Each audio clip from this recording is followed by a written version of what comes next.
Muitas críticas foram realizadas em relação ao discurso do Jair Bolsonaro perante a ONU. No entanto, aqui nesse nosso vídeo, nós vamos nos ater a apenas um aspecto desse discurso. Da comunidade internacional pelo combate à cristofobia. Mas afinal, o que é a cristofobia? Então, antes de mais nada, se você é alguém que gosta de política, de cultura, de filosofia, eu peço que você se inscreva aqui no nosso canal, que você ative as notificações, que você assista esse vídeo até o final e que, se você gostar, que você curta, que você compartilhe com seus amigos, pois assim você vai estar contribuindo e muito para a existência do nosso canal.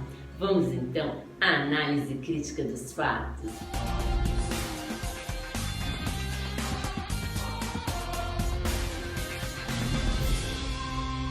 Se nós formos analisar essa palavra cristofobia, nós vamos ver que ela é composta de um sufixo, o sufixo fobia. Esse sufixo ele é utilizado em relação a muitas outras palavras no sentido de medo, de pânico, de aversão. A gente pode pegar como exemplo o pânico que a pessoa tem diante de algum inseto, é até uma coisa psicológica, um problema psicológico que a pessoa tem. Isso, há pessoas que têm pânico, fobia em relação a lugares fechados ou altura. No entanto, algumas palavras que tem esse sufixo fobia, como a gente sabe que a língua ela é dinâmica, ela vai se modificando, para algumas palavras esse sufixo fobia começou a ter um caráter não mais assim desse medo patológico, desse pânico, mas sim um caráter de preconceito, como a gente pode utilizar como exemplo homofobia. Homofobia, no uso geral do dia a dia, ele se refere muito mais a preconceito em relação aos homossexuais do que pânico, do que medo de homossexuais. Preconceito, ele é, na realidade, um conceito que as pessoas têm de antemão em relação a outras por conta de sua etnia, de sua orientação sexual, do lugar onde ela nasceu. A pessoa acaba por ter uma ideia, mesmo ela não conhecendo aquela pessoa, não sabendo dos seus valores, não sabendo da sua vida, não sabendo das suas atitudes em relação à vida, ela já tem um conceito negativo, né? O que nós chamamos de preconceito. A gente pode trazer isso também com relação à cristofobia. Aqui no Brasil, inclusive, é também chamado de crentefobia, muitas vezes. Então não seria um medo, um pânico em relação aos cristãos, mas sim, sem conhecer a pessoa, você já teria uma ideia negativa em relação a ela. Então é isso que Jair Bolsonaro se referia lá na ONU. Então ele dizia que em relação ao mundo haveria uma cristofobia, ou seja, os cristãos estariam sendo perseguidos, prejudicados por conta de preconceitos em relação a eles. E ele chama a atenção da comunidade internacional em relação a isso.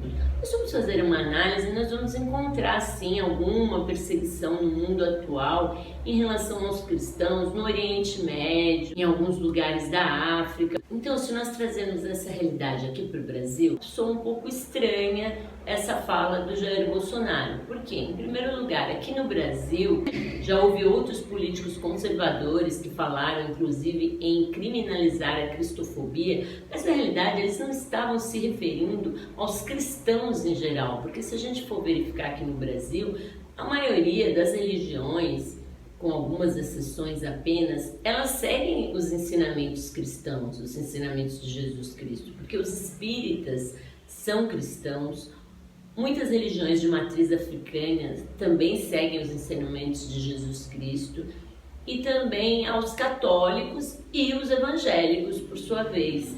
Mas quando a gente vê esses conservadores trazendo esse termo cristofobia, tanto que ele é também chamado de crentefobia, aqui no Brasil a expressão crente, ela já adquiriu outro significado, não é mais só quem acredita em Deus, que deveria ser a expressão correta, crente, quem acredita em Deus. Aqui no Brasil já teve uma outra conotação, de que crentes seriam as pessoas evangélicas, né? A expressão popular é essa, a gente fala que alguém é crente é porque ela é de alguma igreja evangélica. Então, quando Bolsonaro e os políticos conservadores eles estão falando em cristofobia ou em crentefobia, eles estão se referindo sim às igrejas evangélicas. Eles querem trazer a ideia de que há uma perseguição aos evangélicos no Brasil. Mas será que isso é verdade?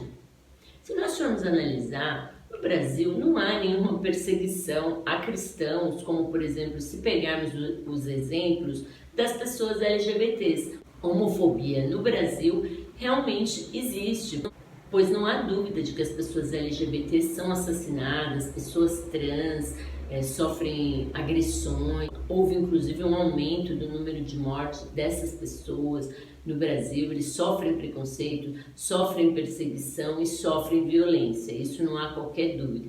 Em relação a cristão, nós não costumamos ouvir relatos de igrejas evangélicas sendo depredadas, ou que os cristãos, ao saírem do culto, tenham sido mortos, tenham sofrido violência física.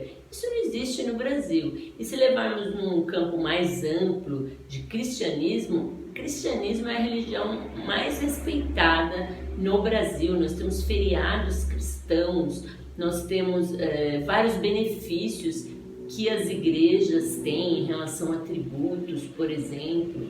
Então fica complicado falar que no Brasil existe uma cristofobia. Um caso de alguma pessoa de religião evangélica ter sofrido algum preconceito, mas isso não é uma coisa comum, não é uma coisa assim a ponto de se levar para um discurso da ONU. Por outro lado, as religiões que mais sofrem perseguição no Brasil, não há dúvida que são as religiões de matriz africana, conforme dados constantes do próprio governo Jair Bolsonaro no seu Ministério da Mulher, da Família e dos Direitos Humanos. E nós concluímos aqui, em primeiro lugar, que o Brasil é um país onde existem várias religiões que seguem os ensinamentos de Cristo, várias religiões que podem ser consideradas cristãs, mas em relação a esse pensamento dos conservadores, dizendo que essa cristofobia, que pode ser também chamada de crentefobia, se referiria